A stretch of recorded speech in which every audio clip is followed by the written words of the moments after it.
Hello and welcome to History for Weirdos. We're your hosts, Andrew and Stephanie, and we're going to take you on a journey into the strange, obscure, and relentlessly entertaining corners of human history. Now listen up, friends, because it's about to get weird.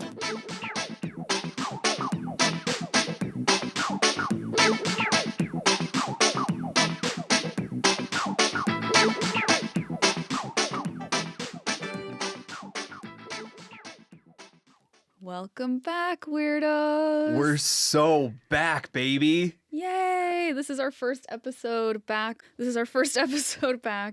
After our hiatus. Yes. How long were we gone? Like, it was months now. I don't understand time, so I have no idea. I said it in the, whatever that was called, the commercial that we had coming back. Oh, our little preview, yes. Coming attractions. But it has been several months. We are so happy to be back. Oh my God, yeah. And we are very grateful to the weirdos who have been so encouraging and patient and so nice. When we announced the hiatus, everyone was so nice. Yeah, you guys were the bomb diggity. To put it in professional terms. Exactly. Thank you. That's what I wanted to say. You guys, your amount of support was just kind of like overwhelming and in a great way, because I think it kind of pushed us to like come back. I think we were probably going to come back no matter what, but probably later in the year. And I think just it energized us seeing all of your messages and like just show of support really helped. So thank you guys so much. And we want to like acknowledge that a lot of people shared, or at least I want to acknowledge as the therapist in me, a lot of people shared that they have also experienced burnout or are experiencing burnout. And that's just really nice when you share something kind of vulnerable like that, like, hey, we're not doing great, crashing out. Yeah. For other people to say, I've felt the same. I've been there too. Always feels so good. And I think a lot of us are experiencing burnout because that's just the world we live in. It's designed to burn us out. So it's not us. It's the system. You gotta love corporatism, right? You gotta love it. But we were able to take some rest. And we do have a new schedule coming back. Actually, speaking of burnout. Thank you. Yes. We want to be really intentional coming back. We want to avoid burnout again, if possible. Because as you all know, Andrew and I, this is a passion project we do on the side. We have other jobs that we have to do full time. And so to help us hopefully not burn out, instead of a new episode every single week, we're going to start with an every other week schedule. Yes. And I know guys, but that might be slightly disappointing, and I understand truly, but I think this is best for the long run, and we really want to be here for the long run. So I think having it be every other week kind of gives us a little bit more free time, and also kind of gives us the edge to go deeper into every episode and to really write like something that we're very proud of. Yeah, we want to focus on quality. Yes. With this new schedule, so that we can bring you the very best weird history possible. Exactly. That's the goal here. So we wanted to share that new schedule, and we want to share some updates with you all before we jump into the episode of since we last spoke. What have we been up to? So we've been up to quite a bit. So we went to Istanbul, or you can say Constantinople, either one. It's up to you. I'm sorry, I had to. And your boy here, I actually got a hair transplant. Yep, that's I'm wearing right. a hat if you're watching the video right now, but History for Weirdos hat, by the way. And I'm like about a little over 2 months post-op now, so it's like I have some like hairs like coming in, but I'm recovering well, but it looks kind of a little funky right now. I'll probably show it off on Instagram, so if you aren't following us, that's a good incentive to do it. If you want to see Andrew's weird scalp, follow us on Instagram at History for Weirdos. I'm sure a lot of people listening have been at least somewhat interested in hair transplants. Do you want to share what the experience was like? Yeah, it was a very, very streamlined experience. And this is not sponsored. This is not sponsored. I won't say like who did it. Yeah. because yeah, it's not sponsored. But I will say that there is probably about like at least a half a dozen very, very high end folks that can do this, and they're some of the best in the world Yeah, at what they Istanbul's the do. spot. And I mean, a lot of these packages you buy is like you can go there for like I think it's like 4 days, 3 nights, something like that. So and you get put up in a pretty nice hotel, and then you get a driver to take you to the hospital. They shave your head. They draw like a little line on your head, and they're like, "This is your new hairline." And I'm like, "I like what I see." Yeah.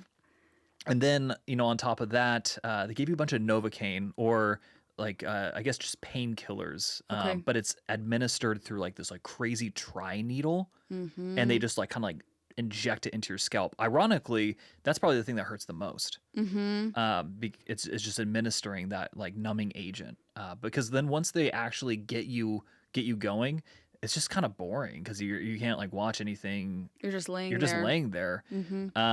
And so it doesn't hurt at all. Maybe a little bit, but I mean, it's not a big deal. How long did it take? Probably like 4-5 hours. And how did you feel right after? Oh, insanely nauseous.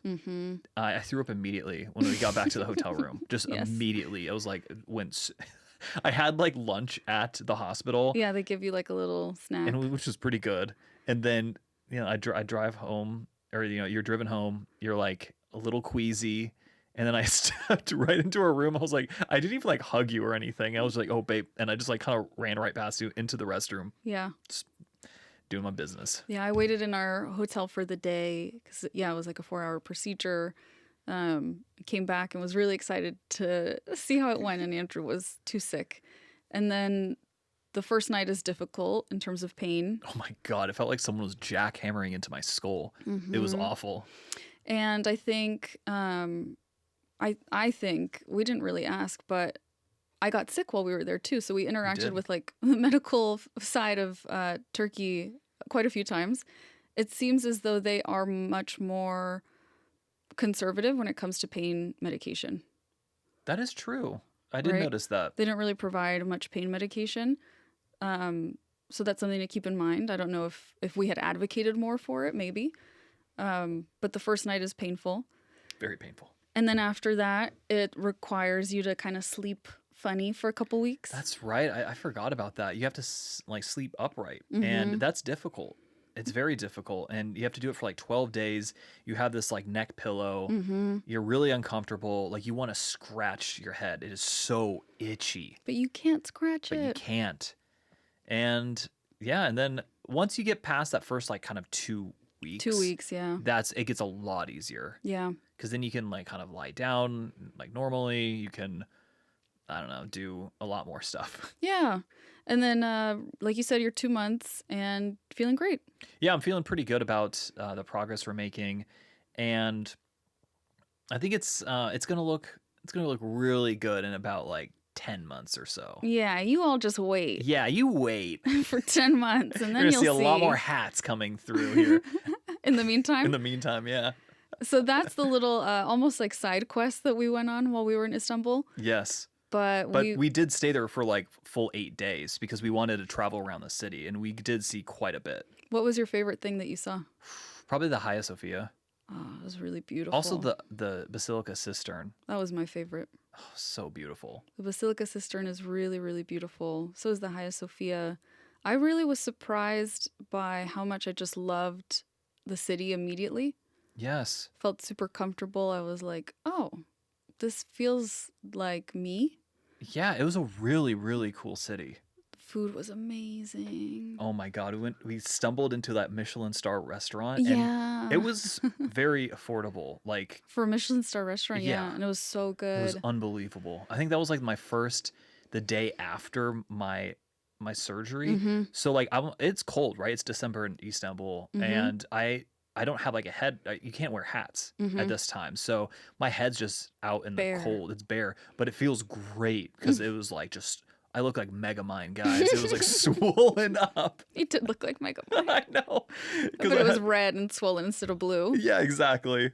And it doesn't help that I already have a big head, so it really, really just went like all out on the big headness. Oh, wait. You know what I loved about the city? The cats. Yeah. I knew exactly what you were going to say. Because I was thinking about the cats we met at that restaurant. There are cats everywhere in Istanbul. And you can like pet them. Like people are like, they're part of like the city. Like shop owners will just like leave like little like trays of food out. It's just like they have this understanding. And you know what you won't find? Rats. There's no rats in a huge, huge city. I mean, it's the biggest city in Europe by far. Yes. And it like you won't see a rat in sight. And you'll see so many cats, and the cats are friendly. And yeah, like Andrew said, like you find them if you go into a bookshop, they're gonna be like in the bookshelves. Yeah. If you go to a restaurant, they sit like at their own table. Like the cats are just there. They're everywhere. The cats are awesome. The city is beautiful. Everyone was really, really nice and welcoming. We met a lot of people from different parts of the world, actually. There's a big immigrant community. Yeah, very cosmopolitan. Very cosmopolitan. So it was cool. We met people from, gosh, where was everyone from? Where was Naz from? Iran. Iran. Yeah. We met just people from, oh my gosh, that one Uber driver. He was so cool. He was telling us about the museum. Oh, was it he was the Armenian? No, he was northern Iraq. Yes. He was a Kurd. Yes. Yeah, that was cool. He was He's a really cool dude. cool. And he told us about this museum in Istanbul that a guy made Oh my God, yes. for his ex. Like it's a museum of their relationship. I think maybe not ex, maybe she died. I can't remember. It might have been late wife or something. Something like that, but it's like their house and he turned it into a museum and it's like everything she ever owned. everything she ever touched. It's like bits of her trash. It's a shrine to this woman. And it's very popular to go visit it. We didn't have a chance. It was closed when we were near it. And I told Andrew, I was like, that better be you. Okay? Can you believe this, guys? I want Can nothing you less. believe this? If I'm gone first, you better make a shrine to our love and to my existence. What do you think, weirdos? Should I? Yes, do it. Okay. Yeah. Fun So stuff. that was Istanbul. We highly recommend. If you haven't been, it's definitely worth a visit. We would love to see more of Turkey in the future as well. Exactly. Definitely.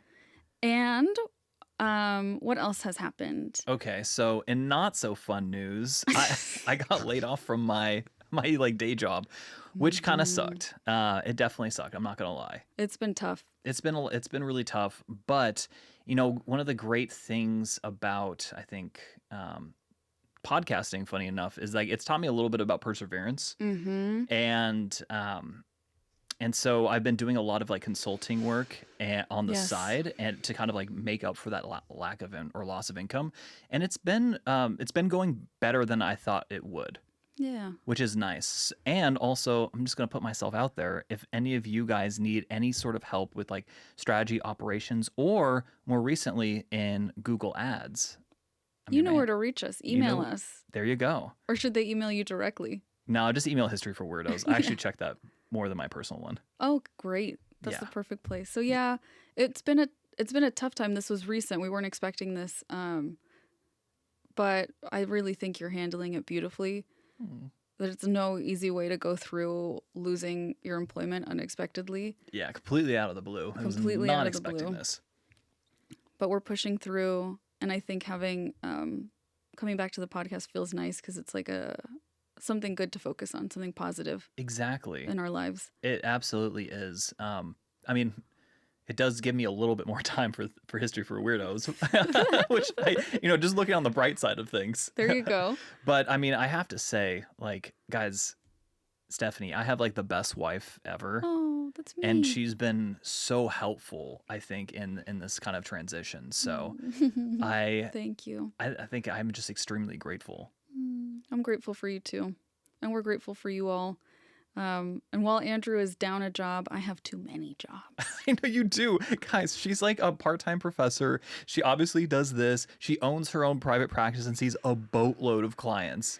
Yeah. Like, I'm like, Steph, like, It's a lot. it's a lot. I am teaching. I think I mentioned this before we left, right? Yeah, I started Yeah. teaching at Cal State LA, graduate class. Shout out to my students if they're listening, because I know that they found the podcast and they were excited. And I told them we were on a hiatus, and the class was like, no.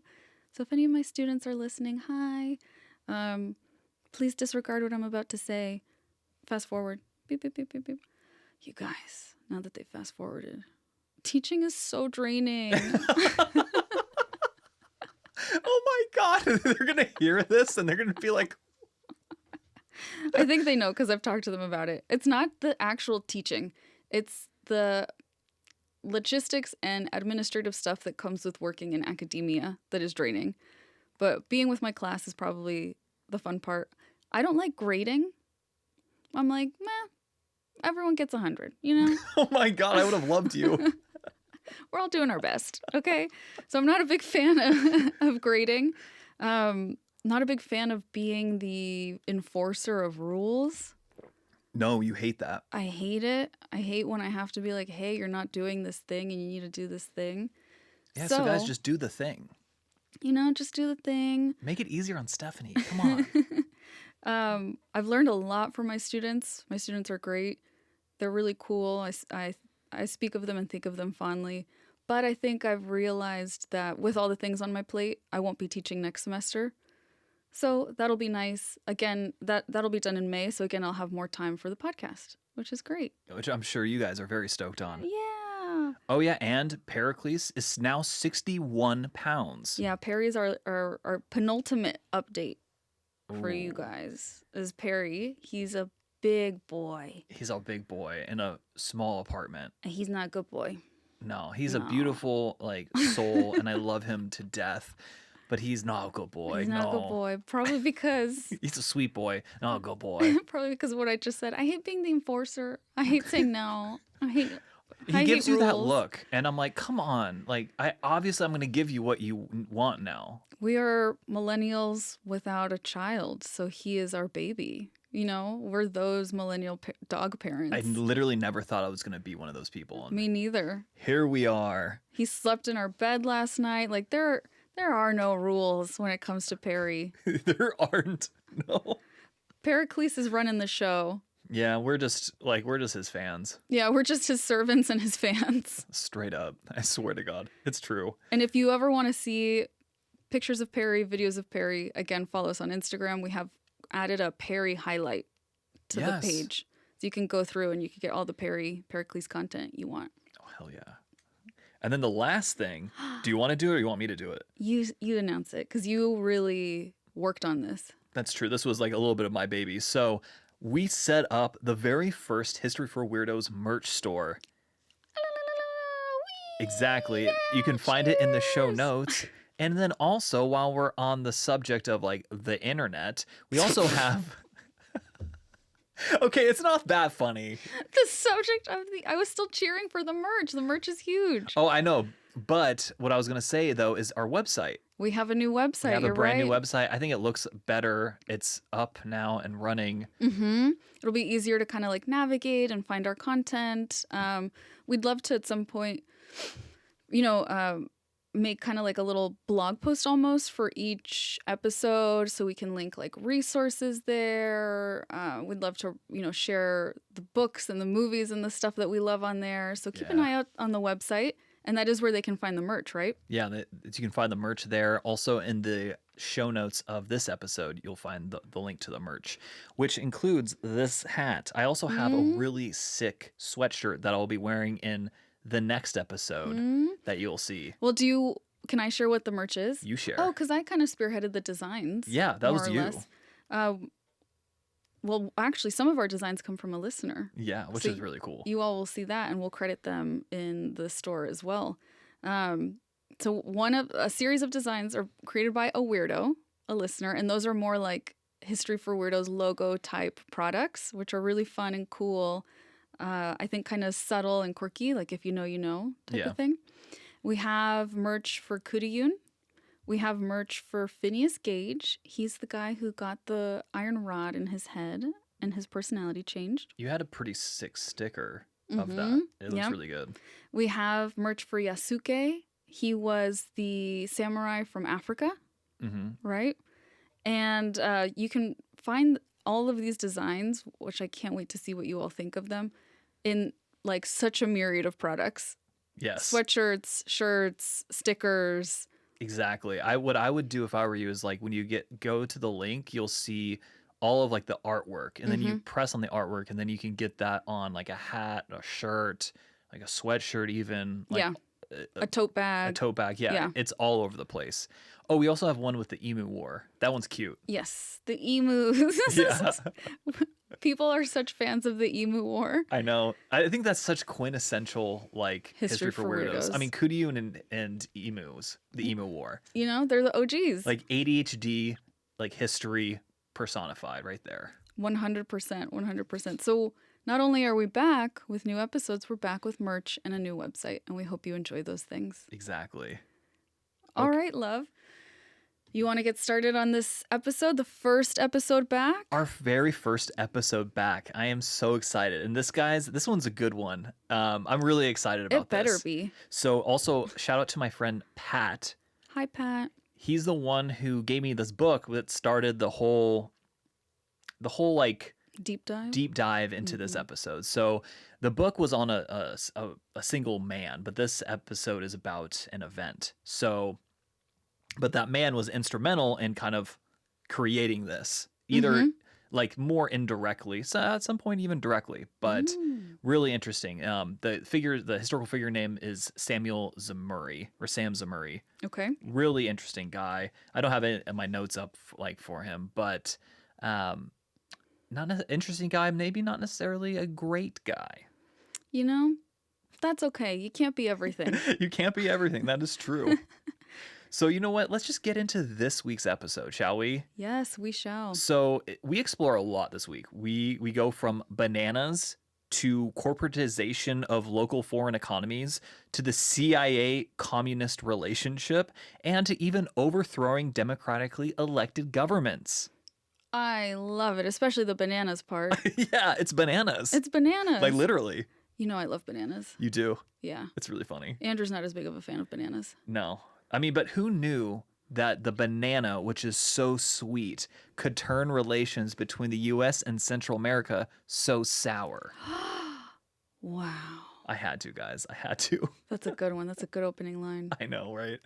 But before we get into the events of this episode, let's first talk about the United Fruit Company, shall we? I've been waiting for you to bring up the United Fruit Company. So the United Fruit Company, or UFC, formed in 1899, and it owned just large tracts of land across Central America, and they controlled railroads, docks, communication systems in Guatemala. That's a lot of control. Yes, and we'll be focusing mainly on Guatemala. So by the next year, it was the largest banana exporter with a monopoly over the Guatemalan banana trade. Yeah. Monopolies aren't good, though. They are not good. They're not chill. I also know that they were very instrumental in Honduras as well. But we're, again, focusing on Guatemala. Okay. I really want to go. To Guatemala? Yeah. I want to go to both, but yeah. Yeah. I really want to go to Antigua. Antigua. Guatemala. That's fun to say. Yeah, it is. So over the next 30 years or so, United Fruit mostly consolidated its holdings and threatened just anyone who got in their way. So really interesting aside here is that in the 1920s, the UFC was in conflict with another banana exporting corporation, Cayumel, which was operated by none other than Samuel Zemurray. Oh, that's where he comes into play. Yes, and these companies were just really going at it. They were causing widespread violence in the region. I mean, essentially you had like just legitimate open corporate warfare to the point where the United States State Department had to step in and basically order these two companies to merge, which like never happens, by the way. The judiciary doesn't want mergers, right? Yeah. Especially over like, giant corporations becoming one mega corporation. Not good for the consumer. Yeah. They ordered this because they just needed this. They were like, this makes the U.S. look bad.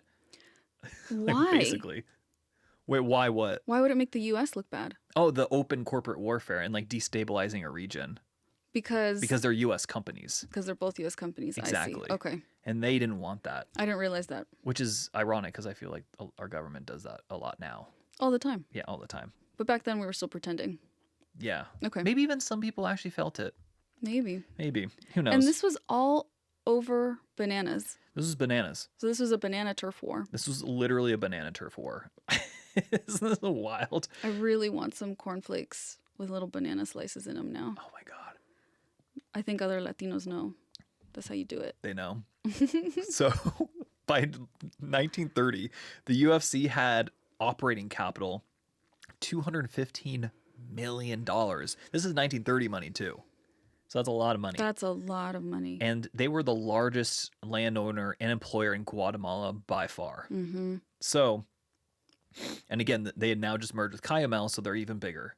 So in 1950, the UFC's annual profit was 65 million, twice the revenue of Guatemala's government. Oh, no. Yeah. That's not good. It virtually owned Puerto Barrios, Guatemala's only Atlantic port, profiting from goods flowing through it. That's so dangerous. It's very dangerous, yes. Oh my gosh, the government does not have nearly as much power as the fruit company? A fruit company, yeah. Okay. I mean, the government having a lot of power is dangerous. Like a single corporation, Yeah. it's even worse. Yeah. It's crazy. So Guatemalan revolutionaries saw the UFC as like an impediment to progress, right? Definitely. Especially after 1944, due to its association with the past UBICO government and really discriminatory policies. Mm-hmm. So basically, there's this new president that comes in 1944 named Arevalo, and he implemented a new labor code, allow like the United Fruit Company workers to strike. Okay. And here's the thing, like this is what they're kind of going towards. They're introducing a bunch of kind of new labor code and labor laws protecting the workers, which hadn't happened for decades. Mm-hmm. And the United Fruit Company, because like the United Fruit Company owned 550,000 acres in Guatemala, and only 15% of that was actually cultivated. Oh my God. They just were the other Hoarding the rest? Exactly. That's insane. So they're exploiting the people of Guatemala, the workers, and they're exploiting the land and hoarding the land. Exactly. Okay.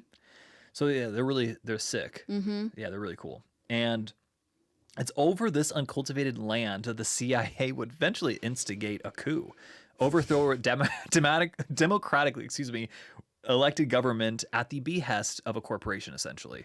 I had my eyes closed almost the whole time you were talking because I was so embarrassed for the CIA. I was like, why do you always do this? Yeah, it's this one. Why are you always getting involved? It's not chill. It's not chill to overthrow democratically elected leaders. Right? Yeah. So let's go back a little bit to 1944-ish. So prior to that year, Guatemala was governed by authoritarian leaders who prioritized like economic growth via commodity exports, basically coffee and bananas. Okay. And they frequently did this at the expense of the indigenous majority. Yeah. Following a surge in global coffee demand in the late 19th century, though, the Guatemalan government granted concessions to plantation owners.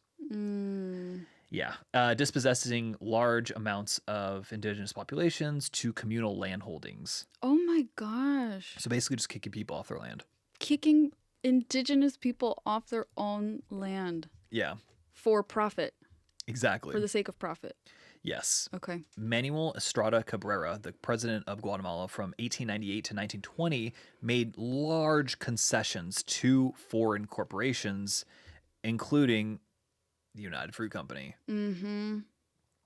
So the U.S. exerted its dominance not always through military force, right? As dictators in Guatemala accommodated U.S. economic interests in exchange for support. And this led to the term Banana Republic. Oh my gosh. Yes. Wow. And now they make cool clothes. And now they make cool, like, safari chic clothes. Exactly. I can see why. And, we've talked about this. I don't think we've talked about it on the podcast, but we can see very easily when you look at U.S. history why there is so much resentment, so much anti-American sentiment. Yeah. Because how exploitive, inappropriate, disgusting for just an American corporation to have more focus, attention, and resources than indigenous people. Yeah, and like this wasn't even. It's like it's not even like, oh well, like, it's like at the behest of like the American citizens, which is Yeah. bad. I'm not saying like Which would that's still be good, bad. Mm-hmm. but this is just for like a private corporation, Yep. which is it's insane. Yes, not even a person, but like a corporate entity Yeah, to take precedence over people and their lives. unreal, right? Yeah, I'm just laughing because it's so absurd. of course. It's insane. And well, from 1890 to 1920, control of Guatemala's resources shifted from the same time, basically, from Britain and Germany to the U.S., which became its dominant trading partner. And even the U.S. government appointed J.P. Morgan and Co. to be the official bank of Guatemala, repaying its debt. Basically, a coming sign that the U.S. was encroaching on Latin American affairs, which we would see, for the next, 50, 60, 70 years. Yeah, we see that a lot up to Reagan, right? Pretty much, yeah. Mm-hmm. So in 1944, you get what's called the 10 Years of Spring. And this was a brief period of good reforms that were aimed at addressing these deep inequalities, right, in land distribution and labor rights, particularly for the majority indigenous population, right? 10 years of spring. 10 Years of Spring. Sounds like it ends. It does. It does. I'm sorry, it's not funny, but like it's so absurd. Yes. So the repressive policies of Jorge Ubico's government led to this popular uprising. I mentioned it earlier in 1944. Ubico fled, and this would become known as the October Revolution in Guatemala, which is ironic given that I think in the USSR it was the November Revolution, or was it the October Revolution? I actually don't know. I don't know. I can't remember. Someone either. listening is screaming. Yeah, they're like, it's obviously this one. Yeah. And I'm sorry to you. So, but the Guatemala's October Revolution was aimed to transform Guatemala into a liberal democracy, right? Yeah. And Juan Jose Arevalo, and I'm not sure if I'm saying that right, was elected president in Guatemala's first largely free election ever. Oh, in 1945? 44. 44. Oh my gosh. The people that have been Right. waiting for this, for their voices to be heard. Yeah, first one ever. Oh boy. So his administration drafted, a more favorable labor code to the workers, right, to the working class. They built health centers and increased funding for education, right? He enacted like a minimum wage and created state-run farms to employ like the landless laborers, Okay. and more for like the people as opposed to, a foreign corporation. Yeah, so they're covering healthcare, education, employment, the things that you need and should want for your country to thrive. Exactly. For like just a good society. Right. A functioning A society. functioning society. I know, crazy, right? But that was against the interests. Functioning society was against the interests of this corporation. Oh, this is too triggering. I know. It's like, I just feel like it's like been happening for so long and continues to happen, and it just keeps happening more and more and more. Like the monster of corporatism is just like never satisfied. exactly. I couldn't have said it better myself. Ugh. I know. Quick aside, I did write an article on Substack about, I called them corpo tyrants. It's really And good. If you do, yeah, I think the link is in our bio on Instagram. So if you want to check it out, you can. You should link it in the show notes too. Oh yeah, I'll do that as well. But Yeah, it's a really good article. yeah, thanks, baby. Back to the episode though. So obviously, Arevalo's his reforms were really popular amongst just the common citizenry, right? Mm-hmm. And things were going all right because he wasn't the difference. And we'll get into kind of his successor here in just a second, but Arevalo was a little bit more of a pragmatist. Okay. Like he had very firm beliefs, Mm-hmm. but he was a pragmatist. So he kind of he was like, look, United Fruit Corporation, we're making some changes. You can't fight that. Mm-hmm. I could make it even worse for you, Mm-hmm. but I'm not going to. That's kind of like the gist, I think, of when I was reading about him. That's kind of like what I got. What his approach was. Exactly. Now, you get his successor, Jacobo Jacobo. Árbenz. It's Jacob. Yeah, exactly. Mm-hmm. So he was the vice president for Arevalo, and he succeeded him in 1951. And he started instituting more aggressive land reforms. Okay. So he wanted to just continue he wanted to continue Arevalo's work, Mm-hmm. but just kind of push it. Mm-hmm. And he, in 1952, he passed a decree or issued Decree 900, which was a particularly ambitious land reform policy aimed at redistributing large unused estates to landless peasants, mainly benefiting the indigenous workers who have been screwed over for decades now. That was a land back move. It was a land back move, exactly. Oh my God. That's incredible. Yes, but not to the CIA, it wasn't. It's so on brand. So, and you know what kind of, okay, is there another episode that this gives the same vibe? Yeah, but I can't put my finger on it. Yes, there is one. Because it's a very different time period. Oh, tell me. It was the Grockai brothers. Yes. Where you're like trying to do something for the people. Exactly. And the wealthy or powerful parties that would not benefit from this are like, actually, I'm going to take you out. Pretty much, yeah. And that was 2,000 years prior in ancient Rome. Mm-hmm. The Grockai brothers were these populare. That's Mm-hmm. yeah. They were the populares. They were like kind of like the rabble rousers who wanted to, give more To the common citizen. give more rights and wealth to the common citizen. Because ancient Rome at that time was just wildly like stratified into like different, like very, very different wealth classes. Mm-hmm. Even worse than we have in America right now. Almost like a caste system. Pretty much, yeah. Mm-hmm. That's so interesting. History repeats itself. Yeah, that was way back in episode 52, if you were interested. But back to Decree 900, this sought to increase Guatemala's autonomy and create a successful example of land reform in Central America. And that's what it was like, that was the plan. I mean, it's very reasonable land reform. This is unused It's land. unused. Yeah, like you might as well. It'll like, help the country to give it to the people. Exactly. But the CIA is like, but that doesn't help the CIA. That doesn't help American interests. Whatever those are. Yeah, I know, whatever, right? So basically the law ordered the expropriation of land larger than 600 acres that wasn't being used for cultivation. So the goal, it wasn't even like all of the land, right? It was just for like, if you had like 599 acres, right? Or 600 acres and it was uncultivated. You could still keep it. You'd still keep it. Which is insane. That's a mass amount of land. Exactly. So this was ambitious, but it was pretty reasonable. Mm-hmm. Like, it wasn't like he wasn't just being punitive. Like, it seemed like it was very well thought out. And the goal was to have these lands be divided again amongst the landless and compensate the previous owners through government bonds. Wow. So again, it wasn't even like an outright seizure. Mm-hmm. So Arbenz's land reforms granted, again, this property to the landless peasants. By 1953, Arbenz's government had expropriated large amounts of the United Fruit Company's unused land. Mm-hmm. And again, unused land, and they're being compensated by government bonds.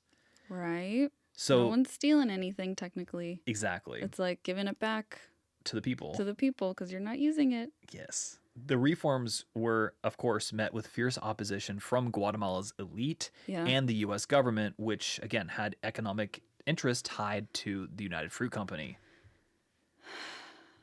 And the U.S. government's opinion should not matter in this situation at all. The corporation's benefit should not matter at all. And the elite, that's going to be quite a minority of the people. Have you thought about the shareholders, babe? What about them?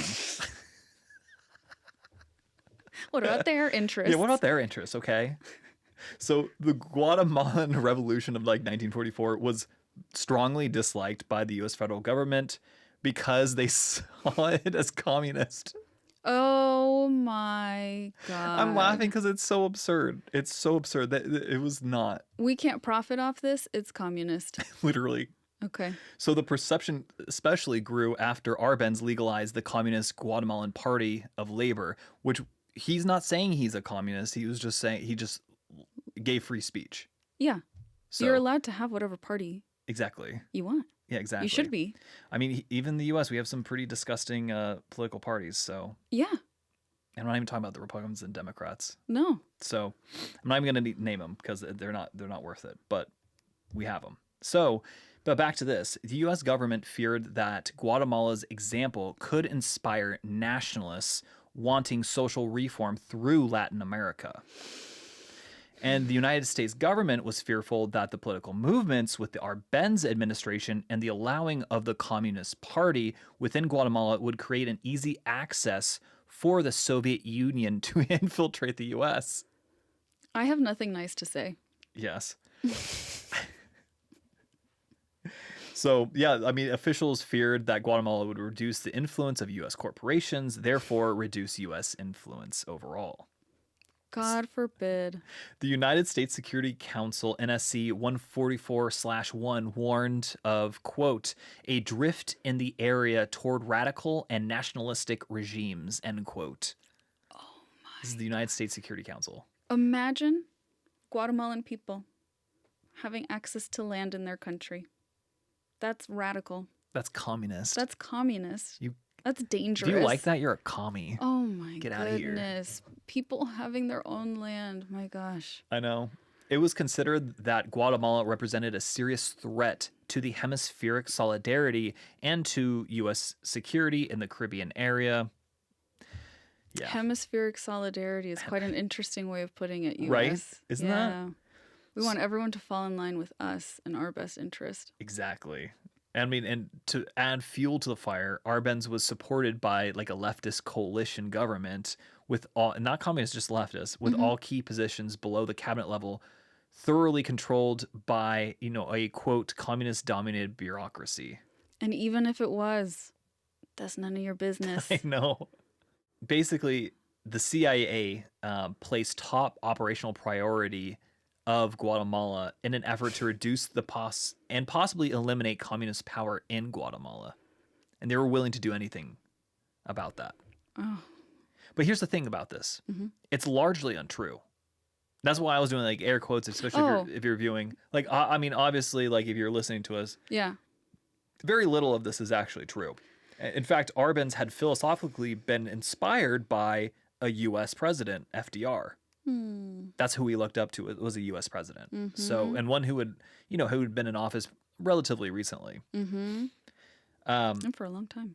Also, what didn't help Arbenz's cause is that Samuel Zemurray, he's now actually the president, or just ending his presidency, but still has quite a bit of influence within the United Fruit Company. Okay. And he hired a guy by the name of Edward Bernays, Okay. who was the father of modern propaganda, to slander the Arbenz government. Oh my God. Yes. The stage was essentially being set for an overthrow at this point. Where's Zemurray from?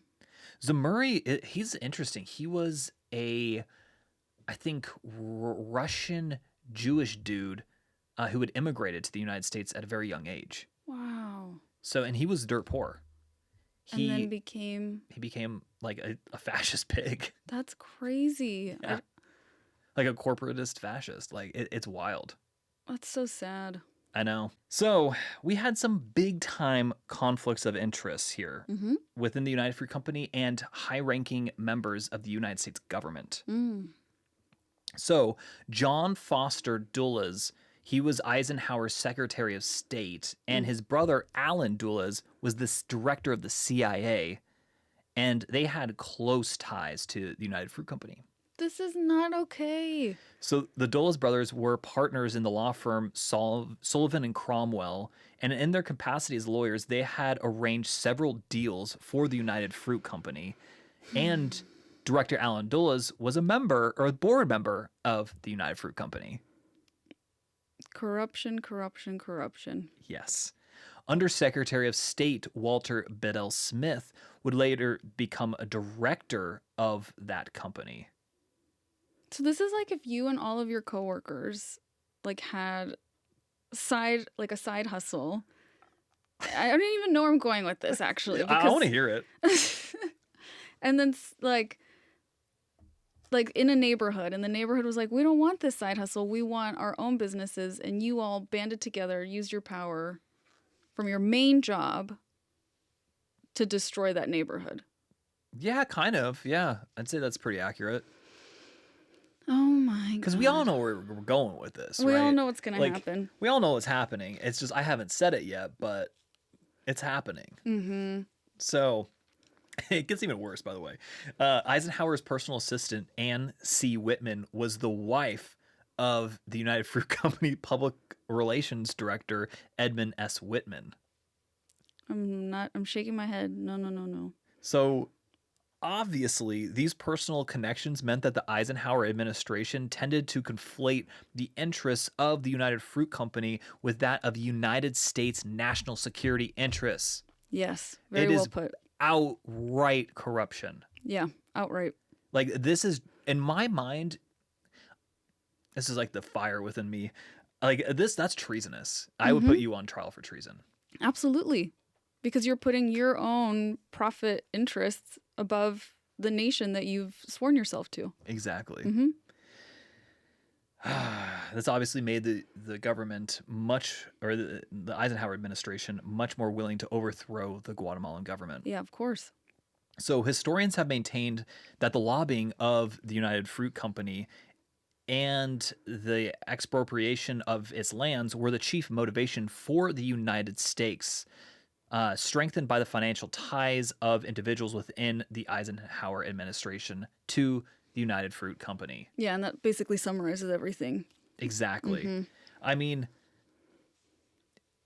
Jesus, it's just, I can't even, it's so absurd, I guess. Like, when you really dig into this, it's just insane. You know what's so sad is in this like idea of like in our childhoods that they gave us that our government, the United States government, was free of corruption.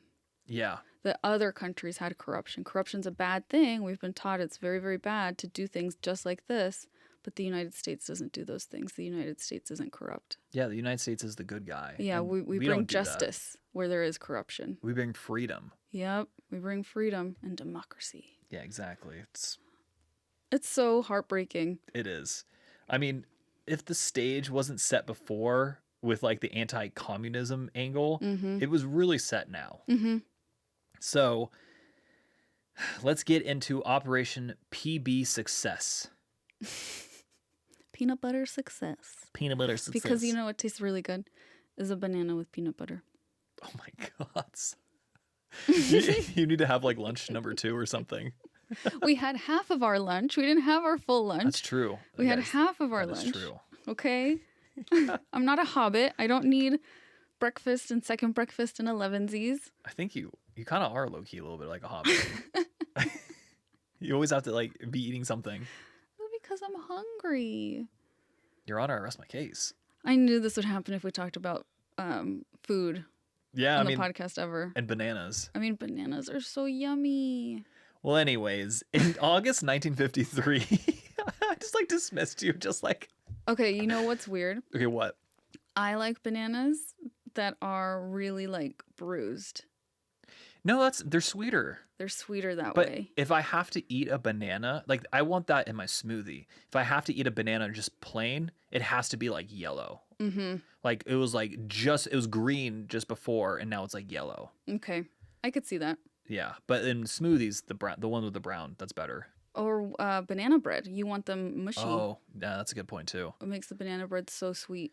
Like Samuel Zemurray, that's how he made the beginning of his fortune was made because he took the bananas that were like getting to be too ripe or like just on the precipice, and he would like ship them out really fast to like other areas and for like cheaper prices. I see. Yeah. I thought you were going to say because his banana bread was so good.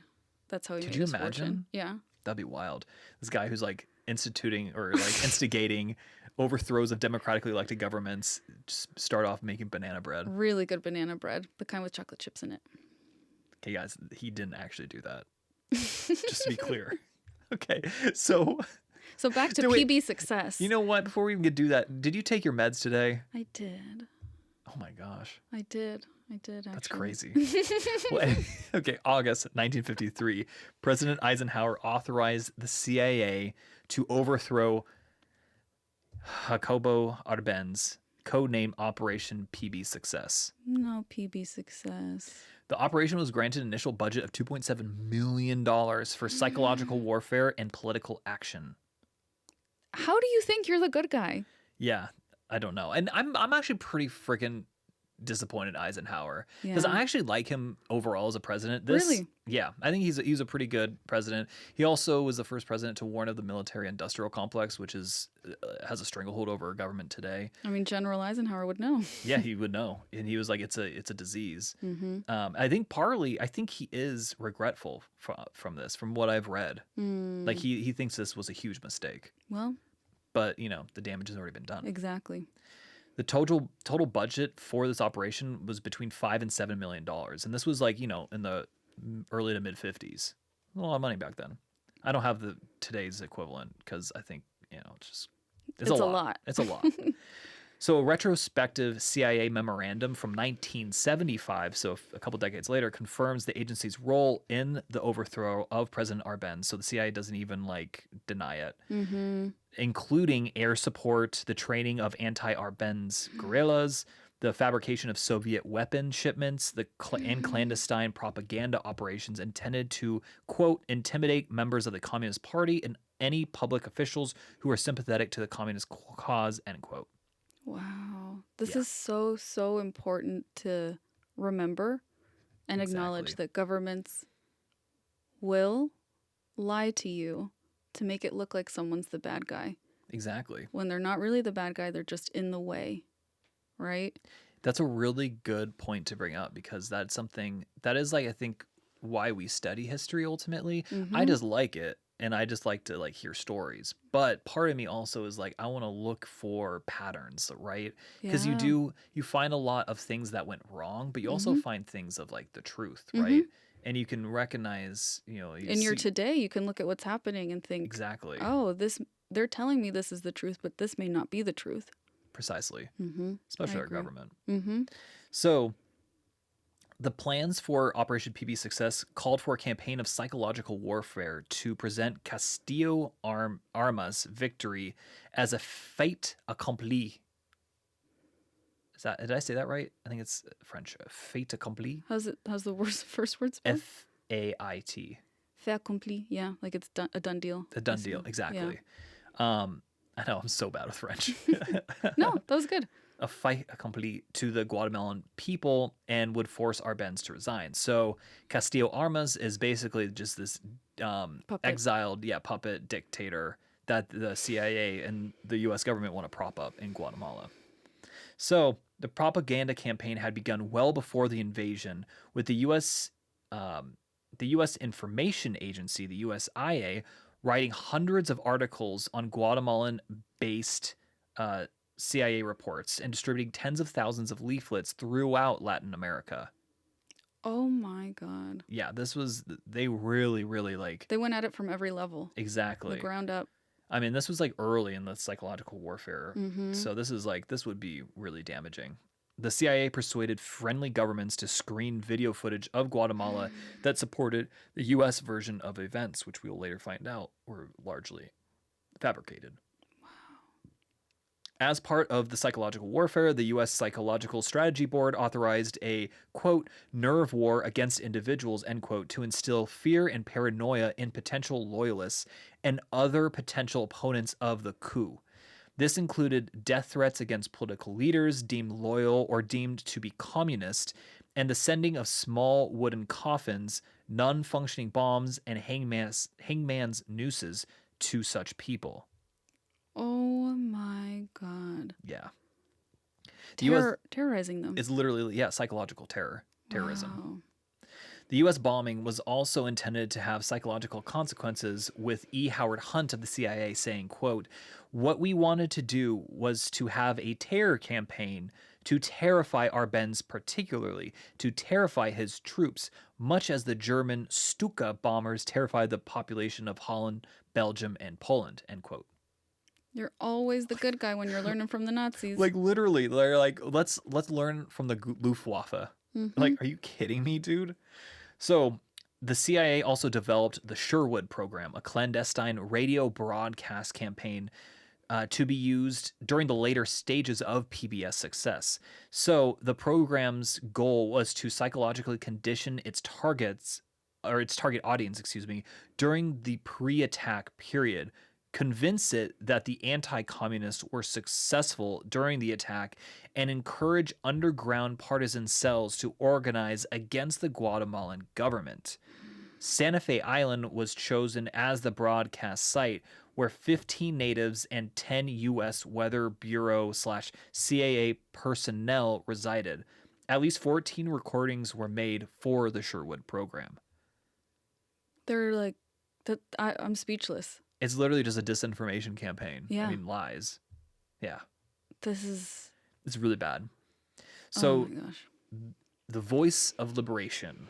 So this was the most wide-reaching psychological weapon. It was the radio station La Voz de la Liberación. Shut the front door, dude. Yeah, it began broadcasting on May 1st, 1954, carrying anti-communist propaganda, telling its listeners to resist the Arbenz government and support the liberating forces of Castillo Árbenz. What the? I also love that his last name is Árbenz. Yeah. Makes sense. Mm-hmm. To convince the people, to gaslight them, to convince them what you wanted isn't actually what you wanted. This is what you want instead. Yeah, they're communists. They're making things worse. Oh my God. Open your doors to the liberating force. This is so scary. It's sick. I mean, God knows. And this was in the 50s. Imagine how good our government is now. Well, and we're constantly hooked up to ways to get us information, right? Right. Like all the time. All the time. Mm. So the station claimed to be broadcasting from deep within the jungles of the Guatemalan hinterland, a message which many people believed. In actuality, the broadcasts were concocted in Miami. Oh my God. Miami. Yeah. They were by Guatemalan exiles, flown to Central America and broadcast through like a mobile transmitter. This is so wild. Yeah. The Voice of Liberation transmissions continued throughout the conflict, broadcasting exaggerated news of rebel troops converging on the capital and contributing to the massive demoralization among both the army and the civilian population. I mean, this could create mass hysteria. That was literally the point. Mm-hmm. Yeah. Crazy.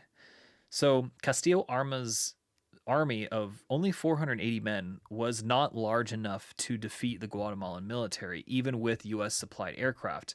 Therefore, this psychological warfare was an absolute necessity. Mm-hmm. And the CIA was instrumental in having this being pulled off. Mm-hmm.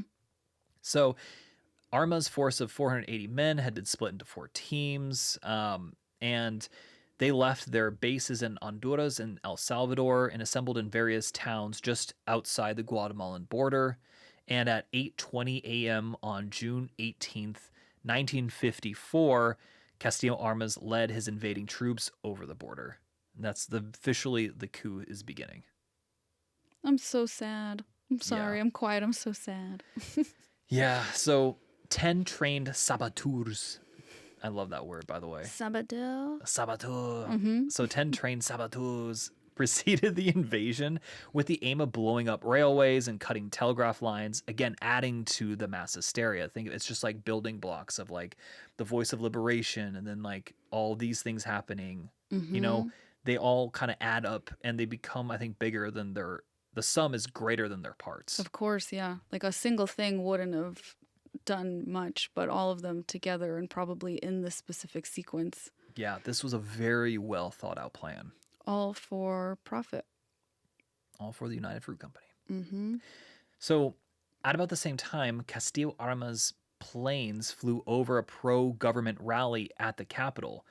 The U.S. Psychological Strategy Board ordered the bombing of the Matamoros fortress in downtown Guatemala City, and a U.S. P-47 warplane flown by a mercenary pilot bombed the city of Chicamula. Wow. Actual bombings. Literal, like, that's what the Luftwaffe did during the Spanish Civil War. Mm-hmm. What was that city called? I have no idea. Guernica. Okay. Guernica. Looked at me like I didn't bring it up. Yeah, I know, right? I was like, I was the one who brought it up. Yeah, like it just dawned on me. I was like, yeah, that reminded me of Guernica. Castillo Armas demanded Arbenz's immediate surrender, of course, right? Mm-hmm. The invasion provoked a brief panic in the capital, which quickly decreased as the rebels failed to make any striking moves, right? This is a very small army that's actually invading. Bogged down by supplies and a lack of transportation, Castillo Armas's forces took several days to reach their targets, which at least gave the Guatemalan military a little bit of time to kind of like get its act together. Yeah. But it's all for naught, of course.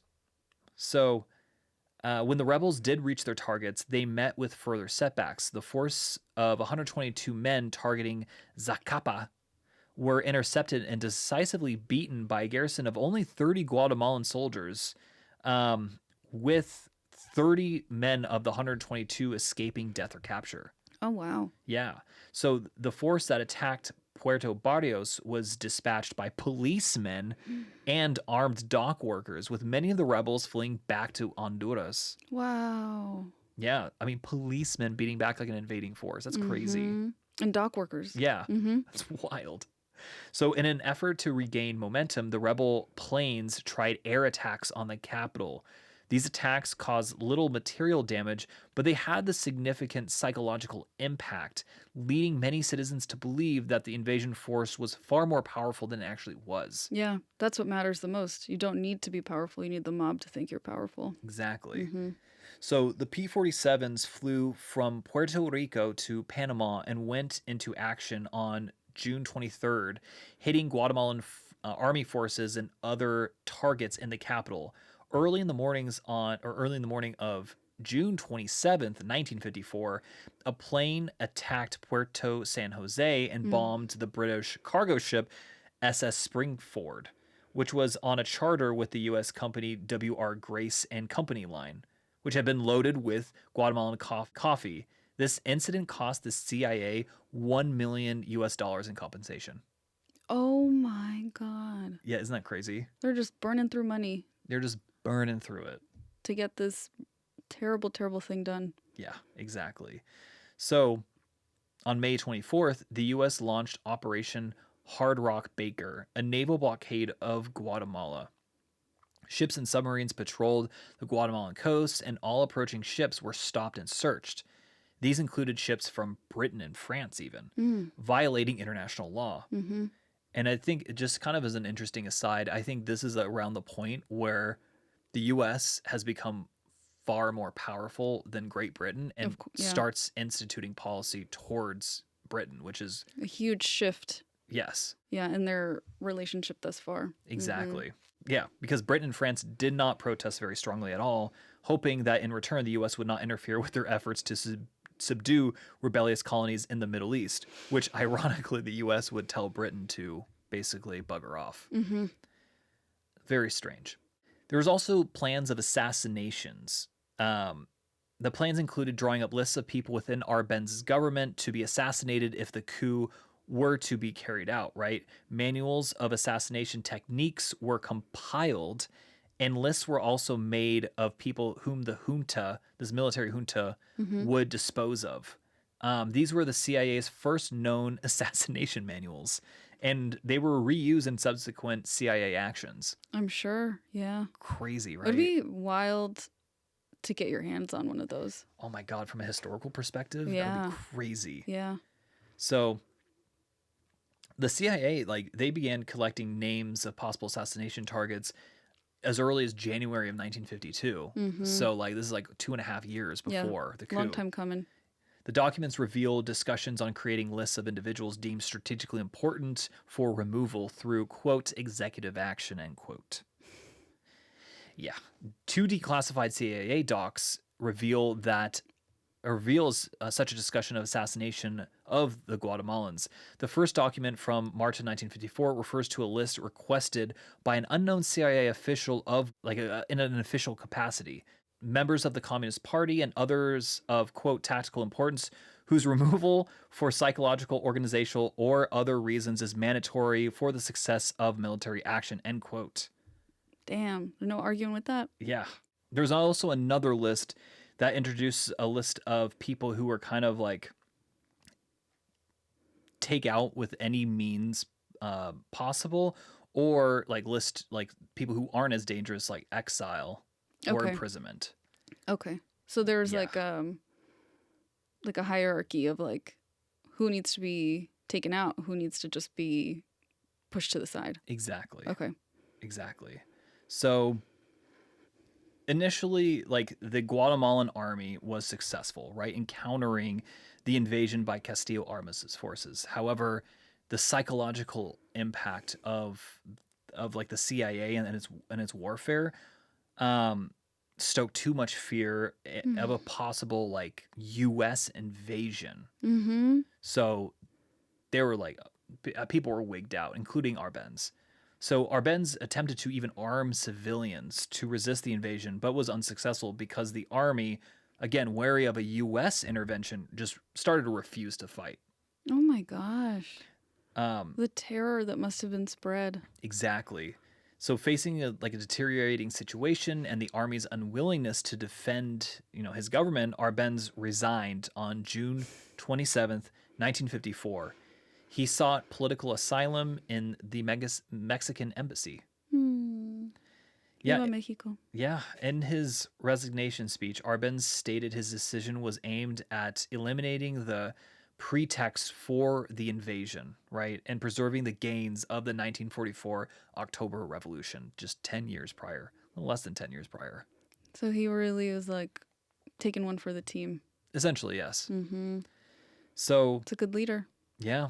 I mean, following his resignation, Carlos Enrique Diaz, the chief of the armed forces, announced his takeover as president. However, that was short-lived. The U.S. ambassador to Guatemala, Purifoy, intervened, deemed Diaz not convenient for American policy. Yeah, that's Yeah. what matters. Diaz was castigated for allowing Arbenz to criticize the U.S. in his resignation speech. Oh my gosh. Yeah. Can't even say anything bad about the people that have been terrorizing your country. Exactly. Basically, like a military junta was formed at this point with Colonels Elfego Hernan Monzon Agare and José Angel Sanchez. They kind of like took over. Okay. But that was also short-lived because eventually the power was ceded to Castillo Armas. Yeah, which is who the U.S. had picked all along. Exactly. They're like, you guys could keep putting people here. We're going to get our puppet in there one way or another. And that is exactly what happened because he was and I mean, even Monzon was a staunch anti-communist. Mm-hmm. But That didn't matter. it didn't matter Because it wasn't about communism. Exactly. The U.S. needed their puppet in there. Mm-hmm. So, and I'm guessing he was probably a staunch anti-communist, but still had like a sympathy for like the people. For his own country. Yeah. And the U.S. is like, no, man. Oh, no, that's not what we Like, want. Nah, we're not about that life, homie. We need the fruit company to be making money. Yeah, exactly. So that members of the administration can make money. Yeah. Obviously. At the expense of your country. Yeah, duh. You're selfish if you don't allow that to happen. Basically. Yeah. So Oscar Osorio, he was the dictator of El Salvador at the time, hosted talks in San Salvador, bringing together Monzon and Castillo Armas. The Purifoy's intervention, described by John Dulles as meant to, quote, crack some heads together, end quote, led to an agreement where Castillo Armas and Major Enrique Trinidad Olivia joined the junta headed by Monzon. And subsequently, Monzon's supporters resigned from the junta, allowing Castillo Armas to be unanimously elected the president of the junta. I'm shocked. Yes. Wow. And Colonels Dubois and Cruz Salazar, who were kind of instrumental in this happening and like on behest of the United States, were each paid $100,000 for their cooperation. Damn. And then the U.S. government promptly recognized this new government on July 13th. So, like, literally just like 2 weeks later, if that. So, soon after assuming office, Castillo Armas faced a coup attempt by young army cadets, funny enough, which was suppressed, resulting in many casualties, though. So, elections were held in October, but they excluded all political parties except Castillo Armas' National Liberation Movement. So a fake election. He won with 99% of the vote. Crazy when that happens. Right? Crazy. He's so popular. Oh my God. Yeah. I'm just thinking, what makes me sad is I'm thinking of how this situation that you're describing is going to affect generations of Guatemalans, right? This is the long-term effects of this. You have no idea. Yeah. Yeah. Or maybe you do. I think you do, actually. So this guy arrested thousands of opposition leaders, branding them communists. He repealed the 1945 Constitution and assumed dictatorial powers. Unsurprising, right? Concentration camps were established due to overthrowing jails. The National Committee of Defense Against Communism was created, granting sweeping powers of arrest, detention, and deportation. Just to further the witch hunt. Exactly. So, in the initial months of his government, Castillo Armas rounded up and executed between 3,000 to 5,000 supporters of Arbenz. I mean, even at one point, it was estimated that 1,000 UFC workers were executed. Oh my God. Yeah. Labor unions, peasant organizations, and political parties, obviously besides his own, were outlawed. Castillo Armas reversed Arbenz's agrarian reforms. Funny enough, a move criticized by the U.S. Embassy as a long step backwards. Wow. Whose fault could that be? I know, right? It's like, that's so ironic. So many steps backwards. Yeah. So much oppression. Unsurprisingly, on the international stage, the Guatemalan coup was widely condemned. So Le Monde and I think the Times criticized the coup as, quote, economic colonialism, end quote. Yes. Oh, wow. I'm surprised people were saying it at the time. Even contemporaries. Wow. Yeah, I mean, they're absolutely right. So Latin American public opinion was critical of the U.S. after this, with Guatemala becoming a symbol of resistance to U.S. hegemony. Former British Prime Minister Clement Attlee called it, quote, a plain act of aggression, end quote. Absolutely. I mean, even the UN Secretary General stated the invasion violated the human rights stipulations of the UN Charter. So, despite the international criticism, though, the coup had broad support amongst U.S. politicians. The Eisenhower administration justified the intervention by claiming it was countering communism and protecting U.S. interests. You're just a big bully. Yes. And everyone sees it. I know. Director Alan Dulles described the coup as a victory of democracy over communism. That's not democracy. Yeah, no one can pretend that's democracy. Yeah, it's wild. Like, I mean, the levels of like delusion. Yeah, manipulation, the gaslighting. Yeah, it's horrific. In this story, at least, I'll taper it, I guess, or I'll contain it. That's the word to this story. The U.S. sounds so much like a narcissistic parent.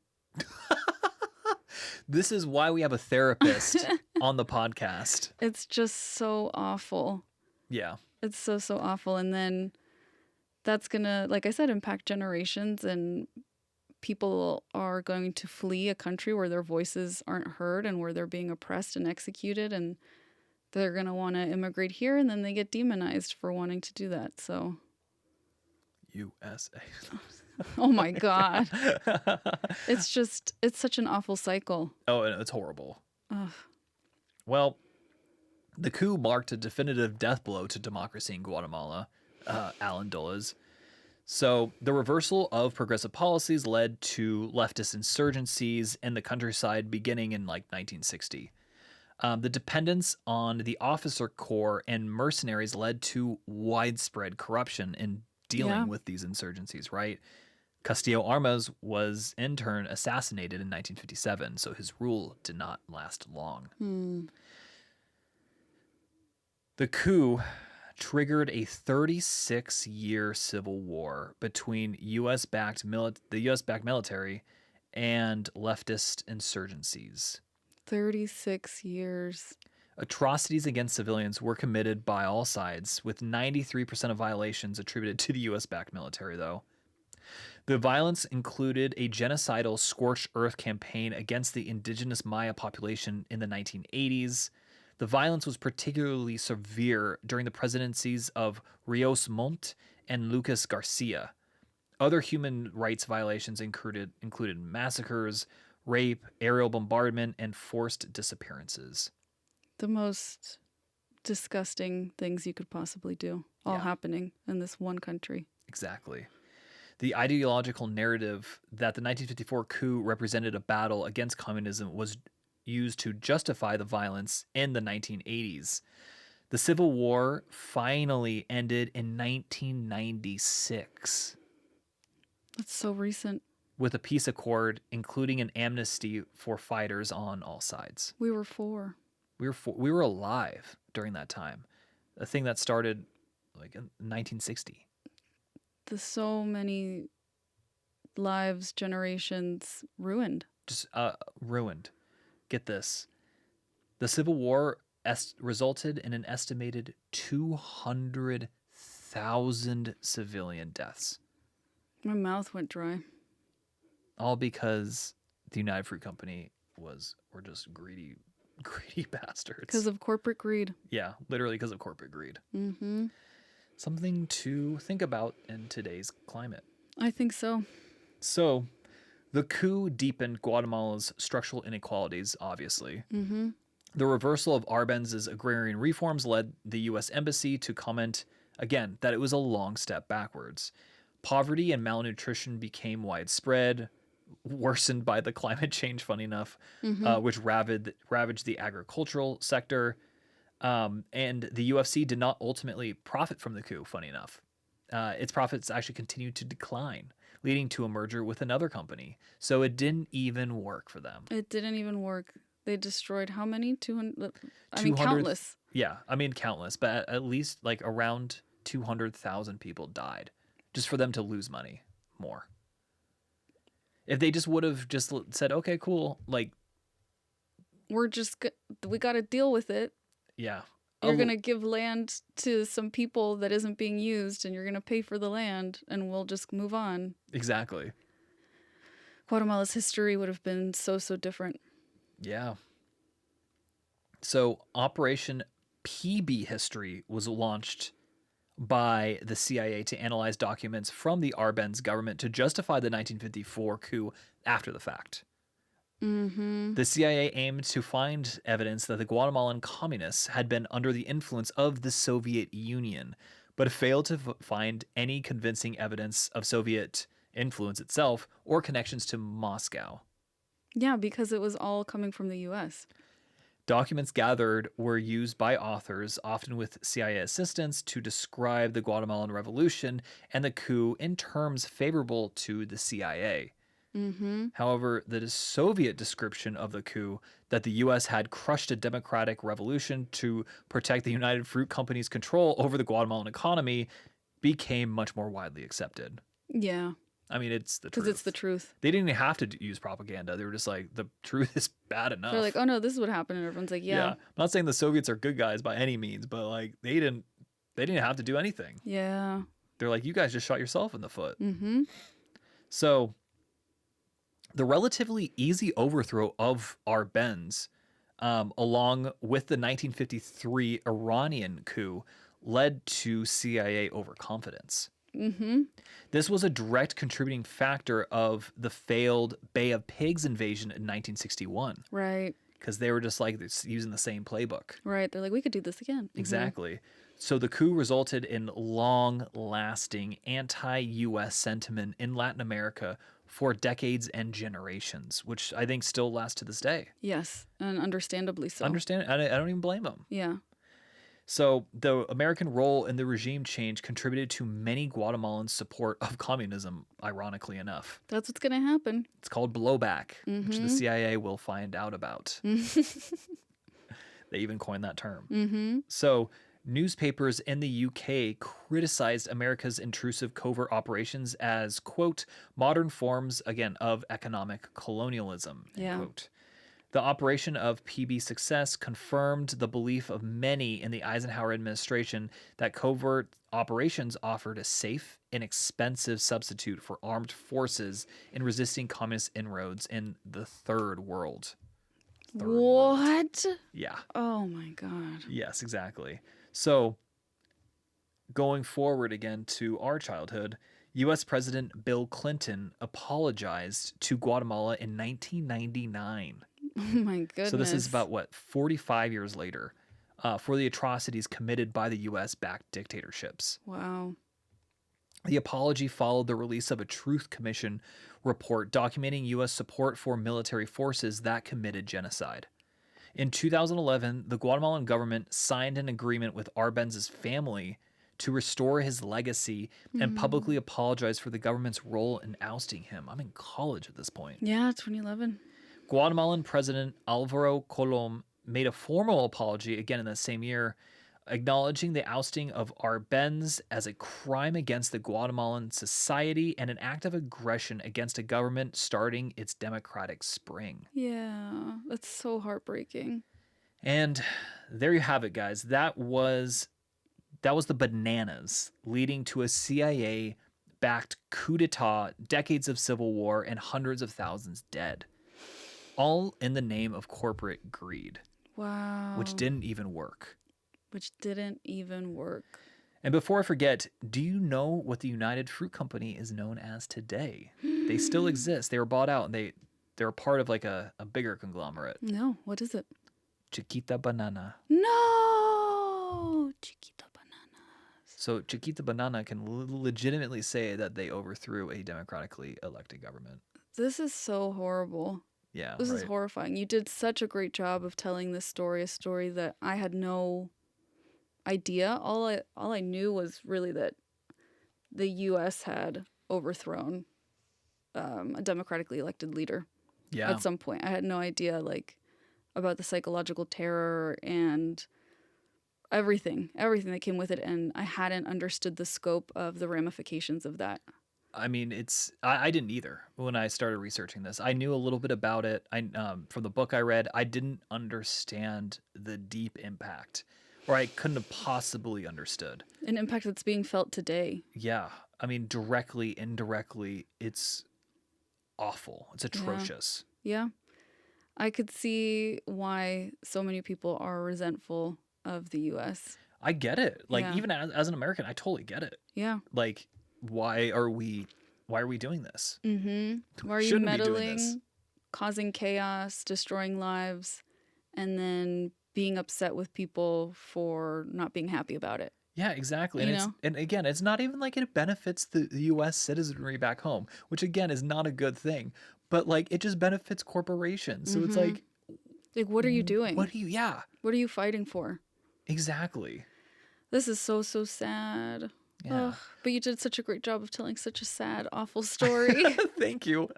I know I'm trying to end like on a positive note, but maybe the positive note is that like we know about these things. we know now. about these things now. Yeah, be very critical of your government. And no matter if you're like US, Anywhere, Chinese, yeah. like Australian, UK, whatever, it doesn't matter, right? Be very critical of your government. They do not often have your best interests in mind. Yeah, I will And say. corporations too. I will say I know that in Guatemala, the Mayan community is still really strong.